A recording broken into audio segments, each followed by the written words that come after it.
नमस्कार दोस्तों, कैसे हो आप सब लोग? बढ़िया होंगे और आपकी पढ़ाई भी बहुत अच्छी चल रही होगी। चलो हम आगे जो राजस्थान के लोक देवता हमारे चल रहे थे उनमें हम बात करते हैं। राजस्थान के लोक देवता के पार्ट थर्ड के बारे में बात करते हैं। आज हमारा जो वीडियो आने वाला आपके पास वो तीसरा पार्ट आने वाला है और आज हो सकता है कि आपके लोक देवता समाप्त हो जाएंगे। इसके बाद में हम पढ़ते हैं राजस्थान के जो लोक देवता हैं उनमें से हम पढ़ेंगे सबसे पहले जो आज देवनारायण जी के बारे में पढ़ेंगे। किसके बारे में जी? देवनारायण जी के बारे में पढ़ेंगे। सबसे पहले बात यह आती है कि जो देवनारायण जी हैं उनका जन्म कहाँ हुआ था? आसिंद भीलवाड़ा में हुआ था। ठीक है जी। अब पूछ ये लिया जाता है कि देवनारायण जी कहाँ से थे, तो भीलवाड़ा से थे। आपकी ये बात ध्यान रखनी है। दूसरी बात ये आ जाती है कि देवनारायण जी है ये कौन से परिवार से आते हैं, तो ये कौन से हैं? गुज्जर परिवार से। और गुज्जर परिवार में कौन से वंशीय है? नागवंशीय गुज्जर परिवार से ये क्या है? परिवार से हैं। ठीक है जी। इसके बाद में आती है जो देवनारायण जी हैं उनके पिता का क्या नाम है? सवाई भोज है। इनके पिता का क्या नाम है? सवाई भोज है। और माता कौन है? सेडू है। ठीक है जी। माता जी कौन है? सेडू जी हैं। और उनकी पत्नी है वो पीतलदे है। इनकी पत्नी का क्या नाम है? पीतलदे। इनका जो वास्तविक नाम है, देवनारायण जी का जो वास्तविक नाम है वो क्या है? उदय सिंह जी है। क्या नाम है? उदय सिंह जी। और इनका जो मेला लगता है, देवनारायण जी का जो मेला बढ़ता है वो कब बढ़ता है? भाद्रपद शुक्ल सप्तमी को। कब बढ़ता है? भाद्रपद शुक्ल सप्तमी को इनका मेला बढ़ता है।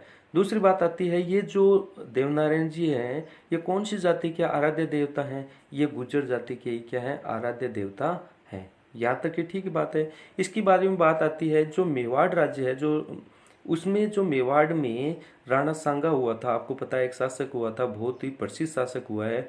उन्होंने अपना जो इष्ट देवता माना है वो भी किसको माना है? देवनारायण जी को ही माना है। तो यहाँ से बात करते हैं, मेवाड़ के राणा सांगा के इष्ट देवता भी कौन है? देवनारायण जी हैं। इनके बारे में मैं बताना चाहूंगा आपको। एक छोटी बात और है और इम्पोर्टेंट बात है। ये इम्पोर्टेंट कैसे है उनके बारे में बताऊंगा।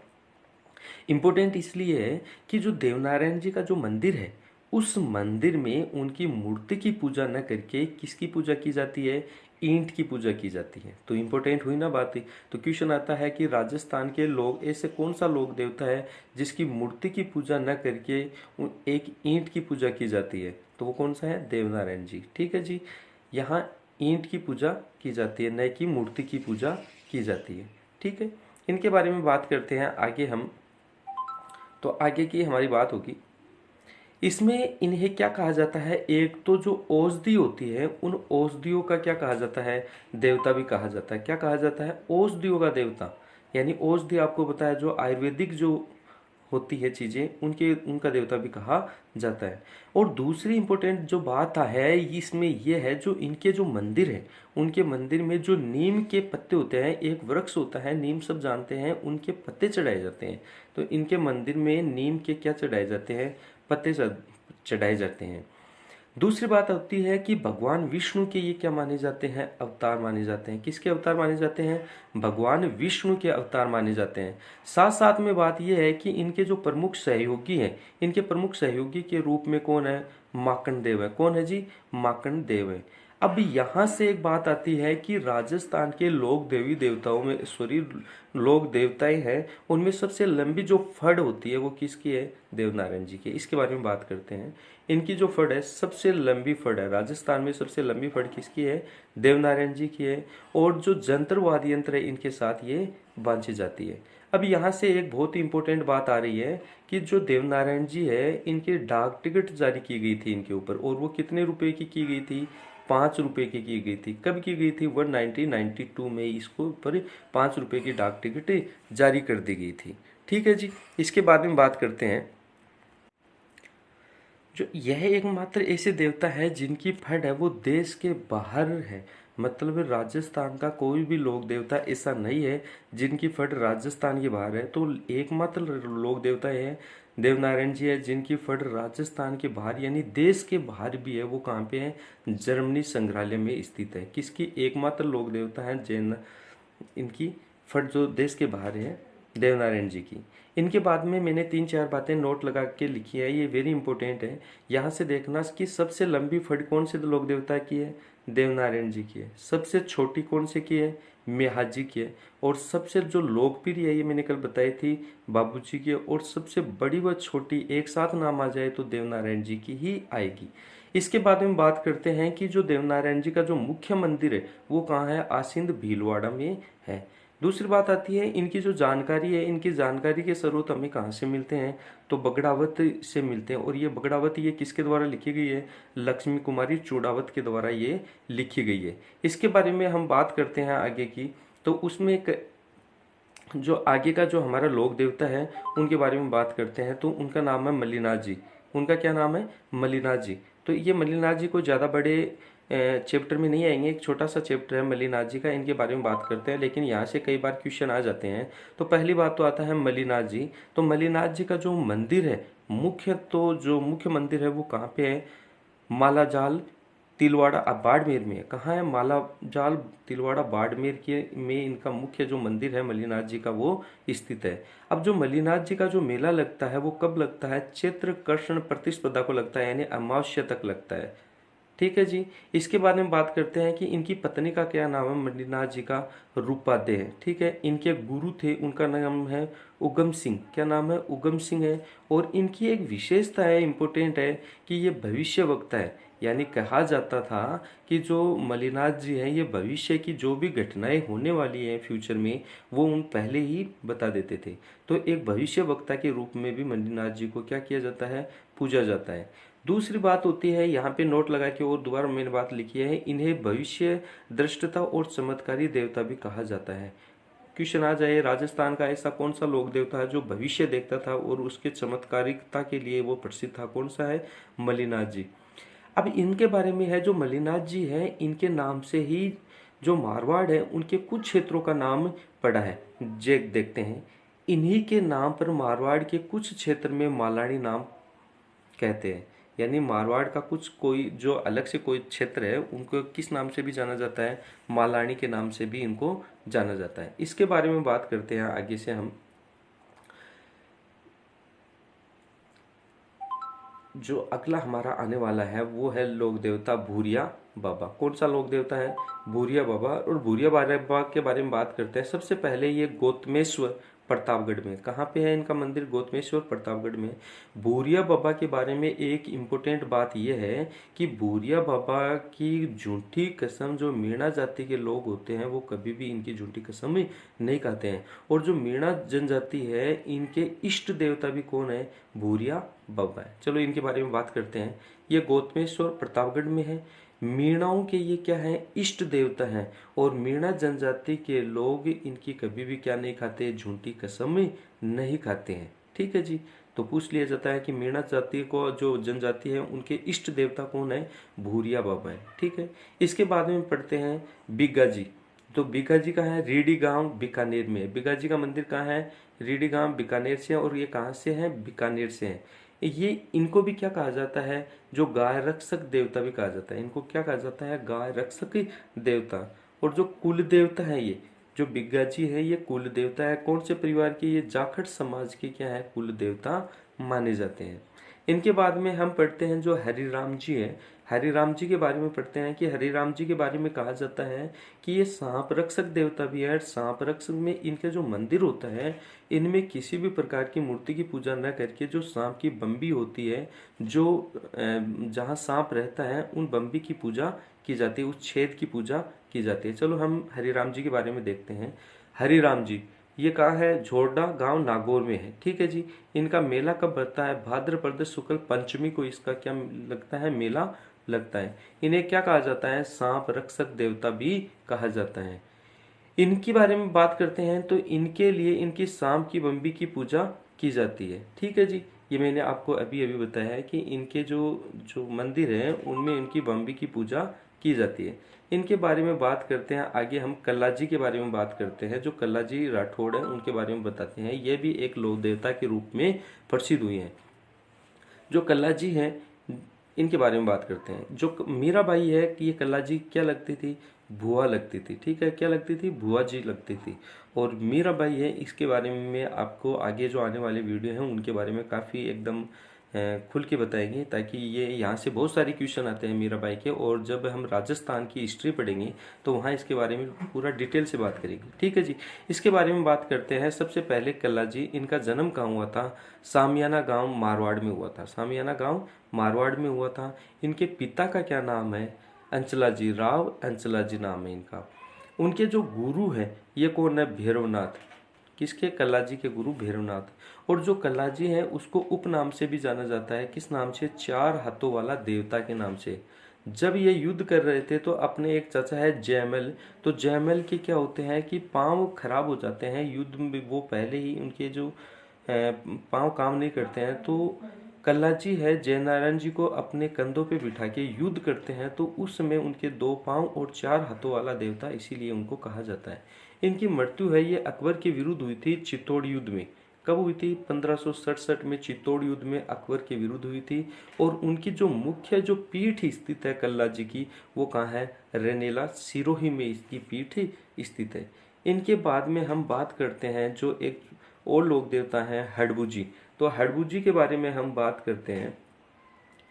तो सबसे पहले बात करेंगे हड़बू जी के बारे में। तो हड़बू जी भी कोई ज़्यादा बड़ा नहीं है, हमारा चैप्टर छोटा सा चैप्टर है, इसके बारे में बात करते हैं। तो हड़बू जी के बारे में सबसे पहले तो बात ये आती है कि हड़बू जी का जन्म कहाँ हुआ जी। हड़बू जी का जन्म बुंडोल नागौर में हुआ। कहाँ हुआ? बुंडोल नागौर में हुआ। और ये कौन से परिवार से हैं? ये सांखला परिवार से हैं। कौन से परिवार से? सांखला से हैं। मंडोर विजय का आशीर्वाद दिया था। किसको दिया था भाई मंडोर विजय का आशीर्वाद? राव जोधा को दिया था, और एक कटार भी दी थी साथ साथ में। क्या हुआ था कि जो राव जोधा है वो, मतलब ये कहाँ पे आके रहने लग गए थे? हड़बू जी के पास में रहने लग गए, उनके आश्रम में रहने लग गए। और फिर जब ये हड़ राणा जोधा है, राव जोधा है, ये क्या करता है कि जोधपुर आक्रमण करने के लिए जाता है। उस समय हड़बू जी इन्हें आशीर्वाद देते हैं और एक कटार भेंट करते हैं, और कहते हैं कि ये कटार से ये तू अपने पास में रख के युद्ध करेगा तो तू कभी भी क्या नहीं, मतलब युद्ध कभी भी नहीं हारेगा। जब यह जोधपुर को जीतने के लिए जाते हैं तो उस समय ये जीत जाते हैं। और उसके उपलक्ष्य में जोधा है उसके बारे में बात करते हैं। जो जोधपुर युद्ध जीतने के बाद में राव जोधा ने इन्हें बेगटी गांव जोधपुर में भेंट में दे दिया। कौन सा गांव? बेगटी गांव दे दिया। अब जो हड़बू जी है इनका मुख्य मंदिर भी कहाँ बनेगा? बेगटी गांव जोधपुर में ही आज भी इनका जो मुख्य मंदिर है वहीं पे है। और इनका जो मंदिर है ये किसने बनवाया? अजीत सिंह जी ने बनवाया। और ये कहाँ के राजा थे? ये मारवाड़ के राजा थे। जो मंदिर में पूजा होती है इनकी किसकी? इनकी मूर्ति की पूजा ना होके इनकी किसकी पूजा होती है? बैलगाड़ी की पूजा होती है। अब ये बैलगाड़ी की क्यों होती है? मूर्ति की होनी चाहिए थी ना, लेकिन इसलिए नहीं होती क्योंकि जो हड़बू जी हैं वो एक आश्रम में रहते थे, और ये गाय होते हैं इनको मतलब चारा वारा डाल लाते थे, और वो दूर से लाते तो किसे? एक बैलगाड़ी में ही लाते थे। इसी कारण इनके मंदिर में इनकी मूर्ति की पूजा ना होके किसकी होती है? बैलगाड़ियों की। और यही वह बैलगाड़ी है जिसकी आज हम पूजा करते हैं। जब हड़बू जी अपनी गायों के लिए चारा लाते थे इसी गाड़ी में वो लेके आते थे, इसी कारण इसकी पूजा की जाती है। ये ज्ञाता भी थे किसके? शकुन शास्त्र के ज्ञाता थे। कौन? हड़बू जी। और उनके गुरु हैं वो वालीनाथ जी थे। जो हड़बू जी हैं इनके गुरु कौन है? वालीनाथ जी हैं। इनके बारे में हम बात करते हैं। ठीक है जी। और इनका एक भाई भी था, वो कौन है? आपको भी पता है, ये रामदेव जी इनके भाई हैं। इनके बाद में और छोटे छोटे जो है उनके बारे में हम बात करते हैं। तो इनमें पर से सबसे पहले झुंझार जी बात पढ़ेंगे हम। इमलोहास ये सीकर से हैं। कहाँ से बिलोंग करते हैं? सीकर से बिलोंग करते हैं। मंदिर में इसके जो मंदिर है इसमें इनकी मूर्ति की पूजा न करके क्या की जाती है? जो दूल्हा दुल्हन होती है तथा अन्य तीन भाइयों की इनकी पूजा की जाती है। इनमें जो झुंझार जी हैं इनमें भी इनकी मूर्ति की पूजा न करके किसकी? दूल्हा दुल्हन की पूजा व तीन भाइयों की पूजा की जाती है। झुंझार जी का जो मेला है वो कब लगता है? रामनवमी को लगता है। ठीक है जी। झुंझार जी का मेला कब लगता है? रामनवमी को लगता है। और रामनवमी कब आती है? चैत्र शुक्ल नवमी को ये मनाई जाती है। ठीक है। रामनवमी कब आती है? चैत्र शुक्ल नवमी को मनाई जाती है। इसके बाद में और छोटा सा एक और है फत्ता जी, लोक देवता है हमारा फत्ता जी। इसे साधु गांव पाली में हुआ था इनका जन्म। और इनका मेला भी कब लगता है? भाद्रपद शुक्ल नवमी को इनका क्या लगता है जी? मेला लगता है। इनके बाद में छोटे छोटे और लोक देवता हैं, उनकी हम बात कर लेते हैं।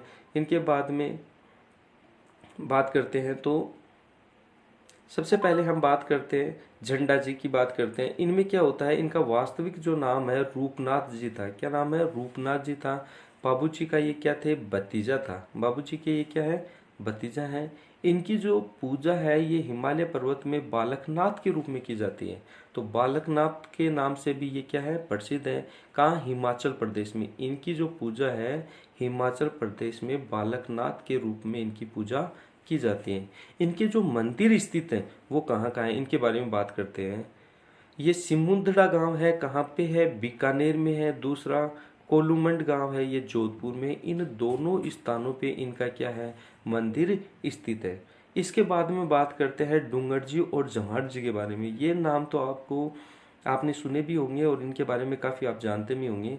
ये कहाँ के रहने वाले थे? सीकर, पाटोदा गांव सीकर के रहने वाले थे। ठीक है। और इनका जो जन्म हुआ है वो भी कहाँ है? सीकर में हुआ है। तो इनके बारे में थोड़ी बहुत हम बात कर लेते हैं। पहली बात तो मैं ओरली कुछ बता देता हूँ इनके बारे में।